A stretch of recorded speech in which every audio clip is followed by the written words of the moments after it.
Hey everybody, welcome to the garage. Today we're going to work on a 2002 Toyota Camry. I'm kind of in the middle of the job, but I figured why not? We'll start right there and see how it works out. Anyway, let's get going on it.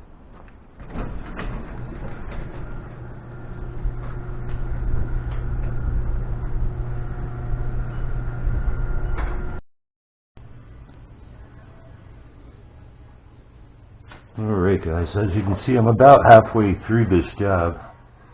I had to put a new wheel bearing in the car, and being that it's got 225,000 miles on it, maybe closer to 250, I figured it was a good time to do this CV shaft as well. The old one was looking a little tired. Anyway, I wanted to cover one thing with you before I go about the reinstallation here. And it's something that you'll see on many model cars when you have one car platform. If you have different engine configurations. In this case, the 02 Camry came with a V6 3-liter, I believe, or it came with the engine in this car, a 2.4-liter inline 4-cylinder. The shafts are identical with one exception. This is the original hub that I got from the parts store. And what you'll find is that it's a little too big. And it turns out this hub is actually made for the 3-liter Camry. Unfortunately, I didn't find that out until I had already pressed the bushing. The bearing, and I had installed the hub and pressed it into it. So I had to take that back apart, go back to the store, get the right parts. Turns out they had a wrong part listing. So I guess the lesson there is I should have taken the old parts with me to make sure that was all good before I got started. Anyway, all that's been taken care of. I now have the new hub and bearing assembly pressed into the steering knuckle. And I'm going to post a separate video on that procedure for you. But what has to happen for the removal, you want to take out the snap ring that you have. It's in place behind the bearing. That can be very difficult. In this case, I had to cut it in several places with a Dremel tool and then use a chisel. Normally they're not that bad, but a lot of times when they're high mileage and they haven't been replaced previously, you're going to find you have that problem. Once that's done, you would go to your press, which I did at the campus, and you would first get a press piece that would line up in diameter with that hub assembly, and then you would press that out. Once that's done, you would flip the assembly over and press the wheel bearing down and out of there. To give you an idea what that looks like with this wrong part. So you know it came in handy for something at least. You'd want to find something in the proper diameter so that you can press on this housing of the bearing.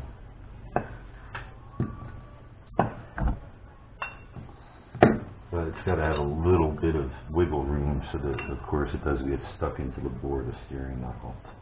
Once that's pressed out, you just reverse the procedure, press in your new bearing, install your snap ring, and then you would, once that's in place, reverse it on the press and then press the hub into the bearing assembly. Anyway, all that's behind me now. So, I'm at the point where I installed the CV shaft. The removal procedure is pretty cut and dry. You would take a pry bar, you want to get in behind that inner tulip cup and just pop it out. This one's already in place, so I'm not going to remove it and then reinstall it, but I do want to make sure that it's in place properly. And a common way to do that is to use a block of wood. You want to get that shaft in there. See how it telescopes in and out on the plunge joint, and make sure that you're all the way in, and then give it a good shot with a piece of wood in between there, and that'll make sure that it's bottomed out into that bore. Okay, so you're doing that procedure. you really want to get into that output coupling of the transmission. Make sure that you're in good alignment, the straighter the better. A lot of times guys will do the extra work, take the strut out of there. That way they got a nice clean shot out of it. On this one, that would require that I take this end leak apart, and a lot of times from experience I know they can be difficult to remove without damaging, so I chose to leave this one in place. So now that I have the shaft in place, I can begin to reinstall the steering knuckle. Now on the Camrys, you have an option where you could remove the cotter pin and unbolt the lower ball joint, or you could remove the 3 retaining bolts. And being that this ball joint was replaced recently, I didn't want to ruin it, so going to reuse it, I decided to go with the bolts that hold the bracket or the actual ball joint to the lower control arm. So we're going to need to pry that down slightly, get ourselves some room here, and get that assembly up in place. Let me try to do that as gracefully as I can.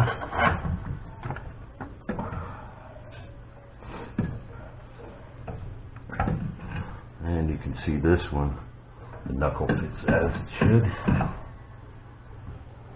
You want to be careful not to damage either the wheel speed sensor or the brake hose assembly here.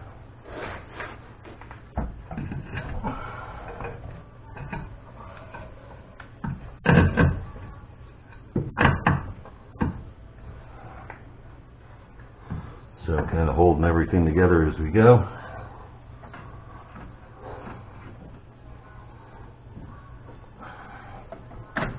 See if I can get clear of this caliper. There we go. And you do want to be mindful not to cause any damage to this boot assembly on the struts. Another reason guys might choose to take that out.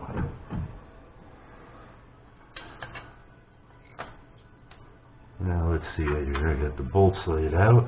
So that's going to be 1 bolt and 2 nuts, should be these here.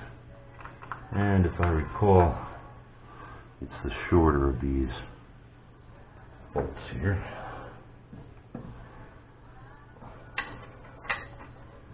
So I still want to have a little wiggle to work with, so I'm not going to tighten these up yet, but I just want to get it in place. So I got that bolt started. And I got one of the nuts going on here.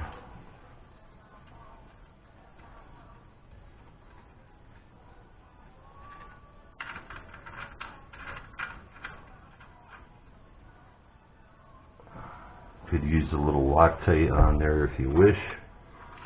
I've never really had a problem with these coming loose as long as they're torqued correctly.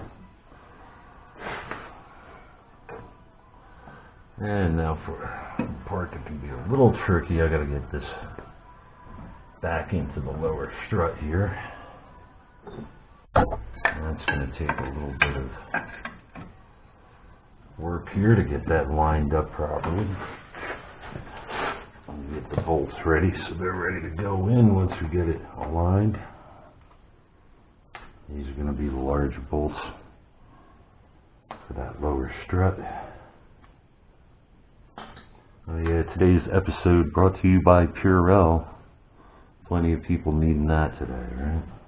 I hope you're all well and avoiding this current virus that we have out there, making things so miserable for us.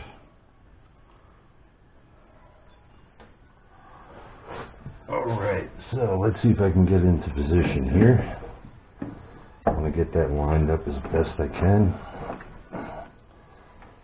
And then we're going to have to pry down on that lower control arm. Kind of pushing in at the same time.